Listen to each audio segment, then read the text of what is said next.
Hola a todos, ¿cómo están? Espero que se encuentren muy bien. Quiero darles la bienvenida a nuestro encuentro número 7. ¿Sí? Ya la semana pasada vimos la introducción a la liturgia. Ahora vamos a ver los sacramentos de iniciación cristiana: bautismo, confirmación y Eucaristía. ¿Sí? Y como todas las semanas empezamos, bueno, con una pequeña oración y una canción. ¿Sí? Esta canción es de catequesis para niños, pero me pareció muy apropiada para este encuentro y los dos que van a venir después. En el nombre del Padre, del Hijo y del Espíritu Santo. Amén. Te damos gracias, Señor Jesús, por este nuevo encuentro que vamos a compartir. Te pedimos que nos ayudes a ser luz y sal en aquellas realidades que nos tocan vivir.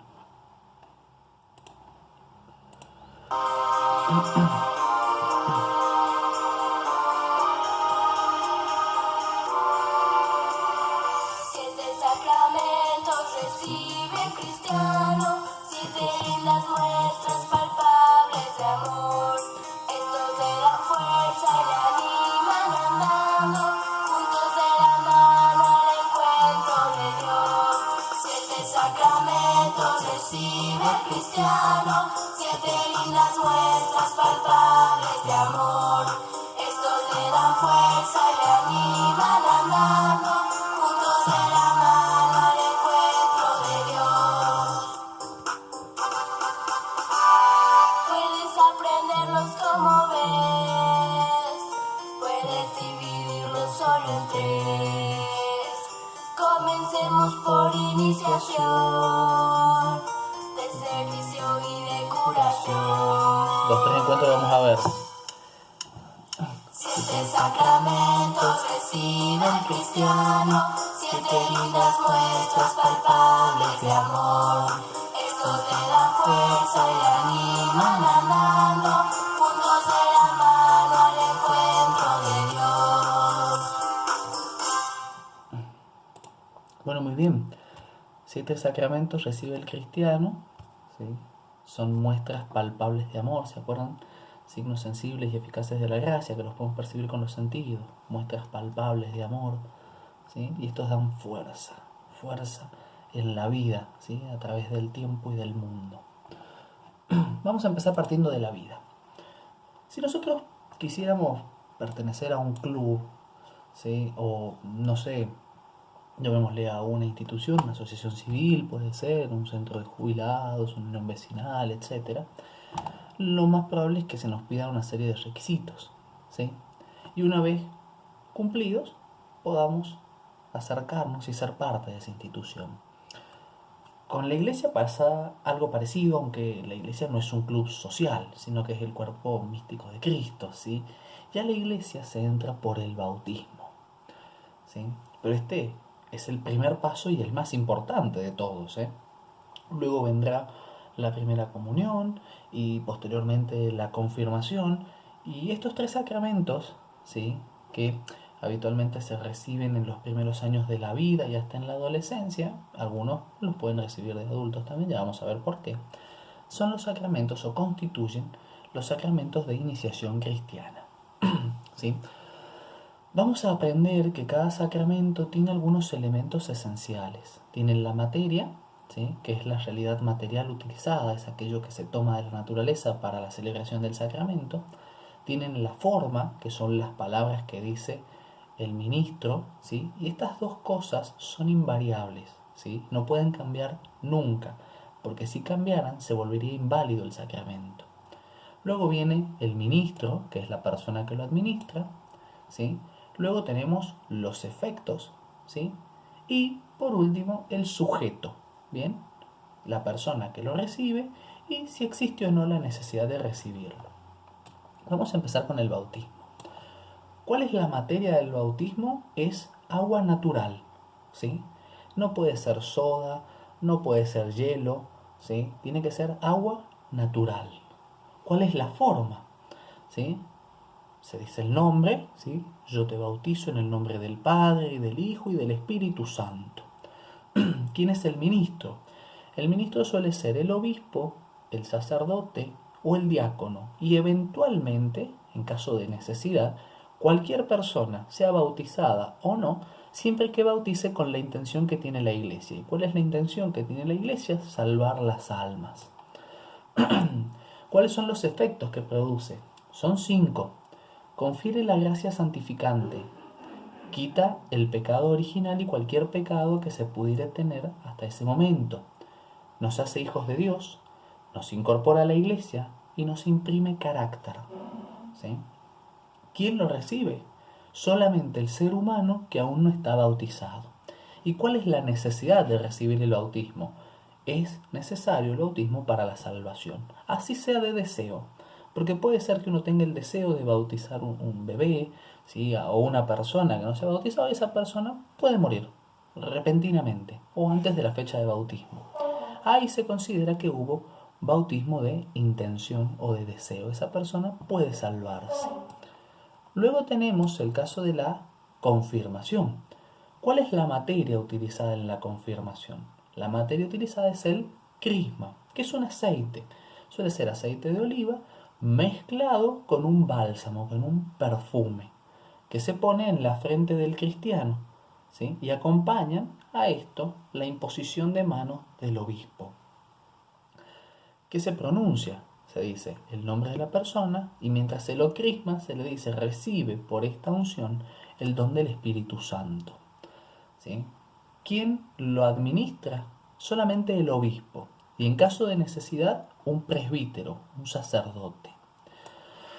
Los efectos de la confirmación son 4. ¿Sí? Da la plenitud del Espíritu Santo. Ese Espíritu Santo que recibimos en el bautismo se recibe la plenitud en la confirmación. Vincula a la persona de un modo más perfecto con la Iglesia. Fortalece la fe y también imprime carácter, es decir, un sello indeleble. ¿Quién debe recibirlo? ¿Quién es la persona que lo recibe? Todo bautizado, aún no confirmado.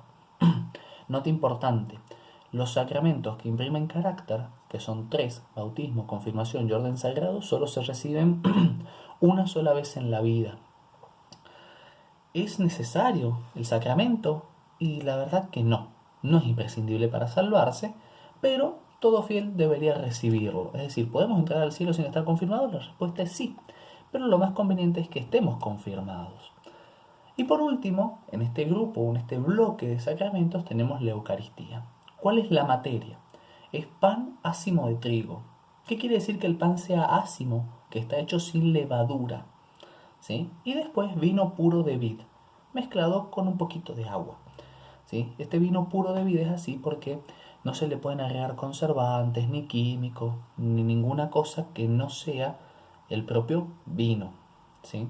Y se le agrega una gotita de agua, ¿sí? En el momento del ofertorio, dentro de la misa. ¿Cuál es la forma? Dentro de la misa el sacerdote repite las mismas palabras de Jesús en la última cena. Tomen y coman todos de él, porque esto es mi cuerpo, que será entregado por ustedes y por muchos para el perdón de los pecados. Luego hace lo mismo con el vino y dice, tomen y beban todos de él, porque este es el cáliz de mi sangre, sangre de la alianza nueva y eterna, que será derramada por ustedes y por muchos para el perdón de los pecados. Hagan esto en conmemoración mía. ¿Quiénes pueden administrar este sacramento? El obispo y el presbítero o sacerdote. ¿Sí? ¿Cuáles son los efectos de la Eucaristía? Son 5. El primero es que perpetúa el sacrificio de Cristo en el Calvario. ¿Sí? Lo actualiza. ¿Sí? Cada vez que nosotros celebramos la misa, volvemos a vivir el sacrificio de Jesús en el Calvario. Da a Cristo como alimento del alma. Hace presente a Cristo entre los hombres, ¿sí? En cada pedacito de pan, por chiquito que sea, está Jesús entero. Entonces Jesús viene, se esconde en ese pan y se queda presente entre nosotros. Santifica y realiza la unidad del pueblo de Dios, porque bajo la misma comunión, ¿sí? Los cristianos de aquí de San Juan, de la Argentina, comulgamos el mismo pan eucarístico que los de Mendoza, que los de La Rioja, que los de España, que los de China, ¿sí? Por eso tenemos la misma unidad del pueblo de Dios que se alimenta todo del cuerpo de Jesús. Y el quinto es prenda de la eterna salvación. ¿Sí? ¿quiénes deben recibir el sacramento o quiénes pueden recibir el sacramento? Todo bautizado llegado al uso de razón, ¿sí? Que sepa lo que está recibiendo, y con las disposiciones de vida, que suelen ser estar en gracia de Dios, previamente habernos confesado, 1 hora de ayuno eucarístico por lo menos, esto es no comer nada sólido antes de la misa, excepto medicamentos y agua, ¿sí? Y cuál es la necesidad de recibirlo. Y bueno, hay obligación de asistir a misa todos los domingos, ¿sí? Los días de precepto. También de comulgar al menos una vez al año, ¿sí? Con ocasión de la Pascua. Vamos ahora a iluminar un poquito toda esta situación, ¿sí? Con la palabra de Dios. Y vamos a buscar 3 pasajes de la palabra de Dios donde podemos encontrar la institución de los sacramentos. Primero vamos a ir al Evangelio de Mateo, capítulo 28, versículos 18 al 19. Acercándose, Jesús les dijo: Yo he recibido todo poder en el cielo y en la tierra. Vayan y hagan que todos los pueblos sean mis discípulos, bautizándolos en el nombre del Padre, y del Hijo, y del Espíritu Santo. Palabra del Señor. Gloria a ti, Señor Jesús. La segunda lectura que vamos a ver en este encuentro la tomamos del libro de los Hechos de los Apóstoles, que son aquellas vivencias que tuvieron los apóstoles después de la ascensión de Jesús al cielo.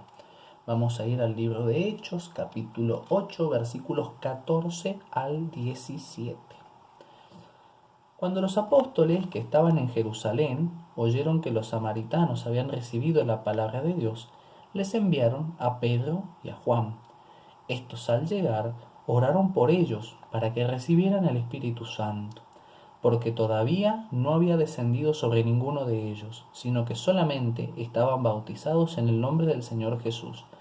Entonces les impusieron las manos y recibieron el Espíritu Santo. Palabra de Dios, te alabamos, Señor.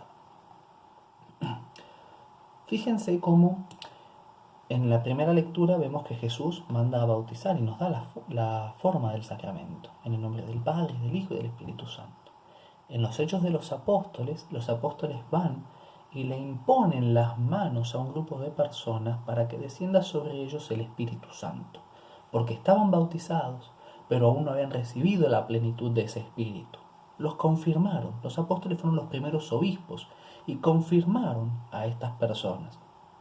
Y por último, vamos a ver el Evangelio de Lucas, capítulo 22, versículos 19 al 20.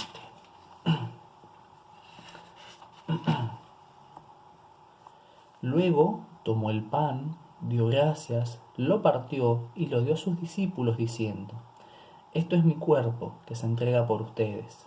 Hagan esto en memoria mía. Después de la cena, hizo lo mismo con la copa, diciendo: Esta copa es la nueva alianza sellada con mi sangre que se derrama por ustedes. Palabra del Señor. Gloria a ti, Señor Jesús. Vemos aquí cómo San Lucas brevemente nos relata este pedacito de la última cena donde Jesús instituye la Eucaristía. Hagan esto en memoria mía. Y es lo que viene haciendo la Iglesia desde hace siglos y que va a seguir haciendo la Iglesia durante, vaya Dios a saber cuántos siglos más.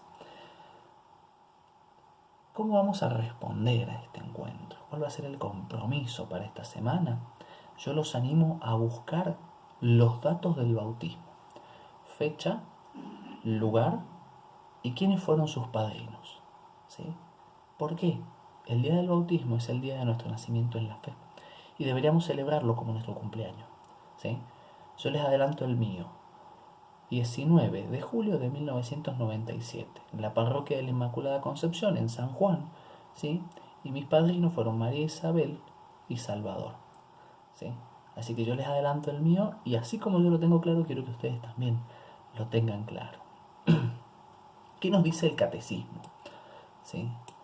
La iniciación cristiana se realiza mediante un conjunto de 3 sacramentos: el bautismo, que es el comienzo a la vida nueva; la confirmación, que es su afianzamiento, y la Eucaristía, que alimenta al discípulo con el cuerpo y la sangre de Cristo para ser transformado en él. El bautismo constituye el nacimiento a la vida nueva en Cristo. Según la voluntad del Señor, es necesario para la salvación, como lo es la Iglesia misma a la que introduce el bautismo. Es decir, Iglesia y bautismo son necesarios ambos para la salvación. El rito esencial del bautismo consiste en sumergir en agua al candidato o derramar agua sobre su cabeza, pronunciando la invocación a la Santísima Trinidad, es decir, al Padre, al Hijo y al Espíritu Santo. El fruto del bautismo, o gracia bautismal, es una realidad rica que comprende el perdón del pecado original y de todos los pecados personales, el nacimiento a la vida nueva, por la cual ese hombre es hecho hijo adoptivo del Padre, miembro de Cristo y templo del Espíritu Santo. Por la acción misma del bautismo, el bautizado es incorporado a la Iglesia, cuerpo de Cristo, y es hecho partícipe del sacerdocio de Cristo. ¿Sí? Hay dos tipos de sacerdocio. Un sacerdocio ministerial, ¿sí?, que es el que tienen aquellos varones que han sido ordenados sacerdotes, obispos o diáconos, según el grado, y un sacerdocio bautismal, que es el que tenemos todos los laicos, ¿sí?, en virtud del bautismo, porque nos configuramos con Cristo. El bautismo imprime en el alma un sello espiritual indeleble, no se puede borrar, el carácter, que consagra al bautizado al culto de la religión cristiana. Por razón del carácter, el bautismo no puede ser reiterado. Es decir, que una persona que ha sido bautizada como católica, por más que cambie de religión, que cambie de creencia o demás, siempre, siempre, siempre en el fondo va a ser católica. ¿Sí? Una persona que fue bautizada y no volvió nunca más a recibir el resto de los sacramentos o dejó de creer en Dios o demás, sigue siendo en su alma católica. Y esa marca es indeleble, no se puede borrar. Por más que la persona diga, yo no creo en Dios, yo esto, yo aquello, no puede nunca desprender de su alma, ¿sí?, la marca del bautismo católico. ¿Sí? Esto es muy importante tenerlo en cuenta. El que fue bautizado católico morirá siendo católico, aunque en su vida no haya profesado esa fe, no le haya hecho obra. ¿Sí? Esa persona es católica y es parte del cuerpo místico de Cristo, es hermano nuestro. ¿Sí? El bautismo también lo tenemos en común con otros cristianos, ¿sí?, que pueden ser protestantes, pero con otros cristianos también lo tenemos en común. Entonces, ¿qué pasa? Si alguien fue bautizado en una iglesia evangélica, por ejemplo, o en otra iglesia protestante, y viene a la iglesia católica, ¿qué se hace? ¿Se repite el bautismo? No, ¿sí? El bautismo no puede ser reiterado. Lo que se hace es completar lo que se llaman ritos ilustrativos, ¿sí? Se lo va a crismar, se le va a poner el crisma en la frente, el óleo de los catecúmenos en el pecho, y se le va a pedir que profese la fe, ¿sí? Pero bueno, un bautismo no deja de ser, o no invalida a otro. Es como si una persona que bautizada católica cambia a una iglesia protestante, no debería recibir un nuevo bautismo, porque el bautismo no se puede volver a recibir, ¿sí? En caso de necesidad, toda persona puede bautizar, con tal de que tenga la intención de hacer lo que hace la iglesia y que derrame agua sobre la cabeza del candidato, diciendo, yo te bautizo en el nombre del Padre, del Hijo y del Espíritu Santo. Por su parte, la confirmación perfecciona la gracia bautismal. Es el sacramento que da el Espíritu Santo para enraizarnos, es decir, echar raíces más profundamente en la filiación divina, ¿sí?, en ser hijos de Dios, incorporarnos más firmemente a Cristo y hacer más sólido nuestro vínculo con la Iglesia, asociarnos todavía más a su misión y ayudarnos a dar testimonio de fe cristiana por la palabra acompañada de las obras, ¿sí? La confirmación, como el bautismo, imprime en el alma del cristiano un signo espiritual o carácter indeleble. Por eso este sacramento solo se recibe una vez en la vida. El candidato a la confirmación, que ya ha alcanzado el uso de razón, ¿sí?, esto significa que En condiciones normales, una persona que ya sabe lo que va a recibir puede acceder al sacramento. Solo en caso de necesidad muy extrema, muy grave, se puede confirmar un bebé, ¿sí? O un niño, ¿sí? Debería estar muy cerca de la muerte, entonces se lo confirma para que llegue con un estado de gracia más perfecto todavía al cielo. Pero caso contrario, sería conveniente esperar, ¿sí? Hasta que tenga uso de razón. ¿Qué es esto? Que sepa qué es lo que está haciendo, ¿sí? Debe profesar la fe este candidato, estar en estado de gracia, es decir, confesado, y tener la intención de recibir el sacramento.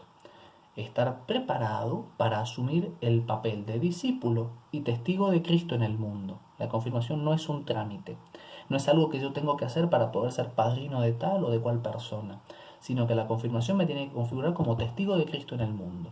Y si no estoy dispuesto a ser testigo de Cristo en el mundo, bueno, pues no recibo el sacramento, porque no es obligatorio recibirlo, ¿sí? Y debe estar dispuesto a comprometerse con la comunidad eclesial. Por eso yo te decía antes que te une más íntimamente a la iglesia, ¿sí?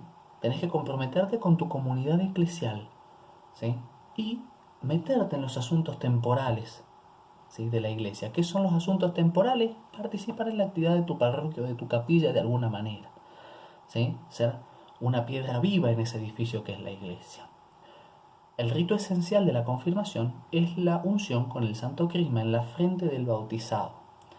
En Oriente se utilizan otros órganos de los sentidos, ¿sí? Nosotros, ¿qué sentimos? El tacto, la vista, el oído, hablamos. En Oriente, ¿sí?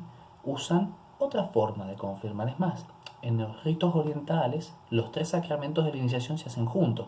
Se bautiza, se da una sola unción, no es que te ungen en el bautismo y en la confirmación, sino que te ungen al momento de bautizarte y ahí mismo te están confirmando e inmediatamente te dan la comunión, ¿sí? Entonces la iniciación cristiana se hace en un solo acto, en un solo momento, con la imposición de manos del ministro y la palabra, ¿sí? Recibe por esta señal el don del Espíritu Santo. Cuando la confirmación se celebra separadamente del bautismo, su conexión se expresa, entre otras cosas, por la renovación de los compromisos bautismales. ¿Sí? Vas a ver que te van a volver a preguntar si renuncias al diablo, te van a volver a preguntar la profesión de fe que en un momento tal vez hicieron tus papás y tus padrinos, ¿sí? La celebración de la confirmación dentro de la Eucaristía, ¿sí? Contribuye a subrayar la unidad de los sacramentos de iniciación cristiana. ¿Sí? Generalmente la confirmación se celebra dentro de la misa, ¿sí? Jesús dijo: yo soy el pan vivo bajado del cielo. Si uno come de este pan, vivirá para siempre. El que come mi carne y bebe mi sangre, tiene vida eterna. Permanece en mí y yo en él. Jesús nos cuenta y nos dice, ¿sí? Cuando él da este discurso, muchos se escandalizaron, porque ¿cómo pensaban que era caníbal o que incitaba al canibalismo? ¿Cómo nos vamos a comer el cuerpo y a tomar la sangre de alguien más? Jesús hablaba de la Eucaristía. La Eucaristía nos da vida eterna, ¿sí? Y nos une íntimamente con la Trinidad misma. ¿Por qué? Porque llevamos a Jesús, que es Dios, adentro de nosotros. La Eucaristía es el corazón y la cumbre de la vida de la Iglesia, ¿sí? Todos los días y en todo el mundo se está celebrando la misa, a cualquier hora, porque sabemos que hay distintos usos horarios, entonces cuando en lugares de noche, no todos los de día. Entonces, en todo momento se está celebrando la Eucaristía y Jesús está en tantísimos sagrarios alrededor del mundo, ¿sí? Está vivo entre nosotros, ¿sí? Camina con nosotros. En la Eucaristía, Cristo asocia a su iglesia, ¿sí? A todos los miembros a su sacrificio de alabanza y acción de gracias, ofrecido una sola vez por todas en la cruz, ¿sí? Una sola vez Jesús muere y resucita. ¿Bien? Pero en la misa lo que se hace es actualizar ese misterio. No es que se repite ni se vuelve a vivir, se actualiza, se hace presente el misterio. La celebración de la Eucaristía incluye siempre la proclamación de la palabra de Dios, la acción de gracias al Padre por los beneficios recibidos, ¿sí? sobre todo por la presencia y el regalo de su Hijo, ¿sí? La consagración del pan y del vino, y la participación en el banquete litúrgico por la recepción del cuerpo y la sangre de Jesús. Estos elementos constituyen uno solo, ¿sí? Y un mismo acto de culto, ¿sí? No puedo celebrar la misa por partes. La misa es todo, ¿sí? Es una unidad. La Eucaristía es el memorial de la Pascua de Cristo, es decir, de la obra de salvación realizada por la vida, muerte y resurrección de Cristo, obra que se hace presente en cada acción litúrgica. Es Cristo, como sumo y eterno sacerdote de la nueva alianza, quien por el misterio de los sacerdotes que nosotros vemos, ¿sí?, ofrece el sacrificio eucarístico. ¿Sí? Eucaristía quiere decir acción de gracias. Jesús está presente de varias maneras en la Eucaristía. En primer lugar, en el sacerdote, que celebra en la persona de Cristo. ¿Sí? El sacerdote en el momento de la Eucaristía ocupa el lugar de Cristo. Jesús está presente en el pueblo, o sea, en la asamblea que está congregada. ¿Te acuerdas? Donde 2 o 3 estén reunidos en mi nombre, ahí estoy yo, en medio de ellos. Jesús está presente en el pan y en el vino que se consagra, ¿sí? La presencia de Jesús en la Eucaristía es diversa, ¿sí? Y se puede ver de varias maneras. Los signos esenciales del sacramento de la Eucaristía son: el pan de trigo no puede ser pan de otra materia que no sea de trigo, porque fue el que usó Jesús, y el vino de vid, ¿sí?, sobre los cuales es invocada la bendición del Espíritu Santo. Y el presbítero pronuncia las palabras de la consagración dichas por Jesús en la última cena. Esto es mi cuerpo entregado por ustedes, este es el cáliz de mi sangre, las palabras que ya hemos visto hace un rato en el encuentro. Por la consagración, y aquí viene algo muy muy importante, por la consagración se realiza algo llamado transubstanciación, que es que ese pan y ese vino dejan su substancia de pan y de vino para convertirse en cuerpo y en sangre de Jesús. ¿Sí? Esa es la diferencia entre, por ejemplo, una hostia consagrada y una hostia sin consagrar. La hostia sin consagrar es simplemente pan. La hostia consagrada es Jesús, que está entero, que está vivo ahí, oculto en el pan, oculto, pero por la fe lo podemos ver. ¿Sí? Es un pan que está transubstanciado, ¿sí? Ha cambiado su substancia por la obra del Espíritu Santo. Por eso la misa es uno de los milagros más grandes que tenemos los católicos. En cuanto al sacrificio, ¿sí?, la Eucaristía es también ofrecida por reparación de los pecados de vivos y de los difuntos, y para obtener de Dios beneficios espirituales o temporales. ¿Sí? La Eucaristía se ofrece por nosotros que estamos vivos y también por los que ya han dejado este mundo. Por eso muchas veces vas a ver que te invitan a una misa de un primer mes o a una misa del aniversario del fallecimiento de alguien. Lo que hacemos los cristianos es ofrecerle al Padre, ¿sí?, a su propio Hijo, a Jesús en el pan y en el vino, por esas personas que ya no están con nosotros. Pero también pedimos perdón por nuestros pecados en la misa, ¿sí? Y también le pedimos a Dios por beneficios espirituales, así como por beneficios temporales. ¿Sí? ¿Quién no ha ido a misa a pedir por ahí por trabajo, por un examen, por una preocupación? Esos son beneficios temporales, ¿sí? Y Dios también nos da beneficios temporales a través de la Eucaristía. El que quiere recibir a Cristo en la comunión eucarística debe hallarse en estado de gracia. Si uno tiene conciencia de tener un pecado grave, vamos a ver cuáles son los pecados graves cuando lleguemos a la tercera parte, ¿sí?, donde vemos los mandamientos de la ley de Dios. Si uno tiene conciencia de haber cometido un pecado grave, no debe acercarse a la Eucaristía. La Eucaristía no es repartir pan así como así, ¿sí?, sino que debe pasar antes por el sacramento de la reconciliación o de la penitencia, que ya también vamos a ver y vamos a hablar de este sacramento. La Sagrada Comunión del cuerpo y la sangre de Cristo acrecienta la unión del comulgante con el Señor, le perdona los pecados veniales, ¿sí?, y lo preserva de pecados graves. ¿Sí? Es como un remedio, ¿sí? Es el mismo Señor que pasa a habitar en nosotros, puesto que los lazos de caridad entre el comulgante y Cristo son reforzados. La recepción de este sacramento fortalece la unidad de la Iglesia, cuerpo místico de Cristo, que es lo que yo te decía hace un rato. ¿Sí? Todos comulgamos al mismo Cristo, al mismo pan eucarístico. La Iglesia recomienda vivamente a los fieles que reciban, ¿sí?, la Sagrada Comunión cuando participan de la celebración de la Eucaristía, y les impone la obligación de hacerlo al menos una vez al año. Terminamos con una oración. Te damos gracias, Señor Jesús, por quedarte en la Eucaristía. Te pedimos que nos enseñes y podamos valorarte en cada sagrario. Gloria al Padre, y al Hijo, y al Espíritu Santo, como era en el principio, ahora y siempre, por los siglos de los siglos. Amén. En el nombre del Padre, del Hijo y del Espíritu Santo. Amén. Que Dios te bendiga y nos vemos la semana próxima.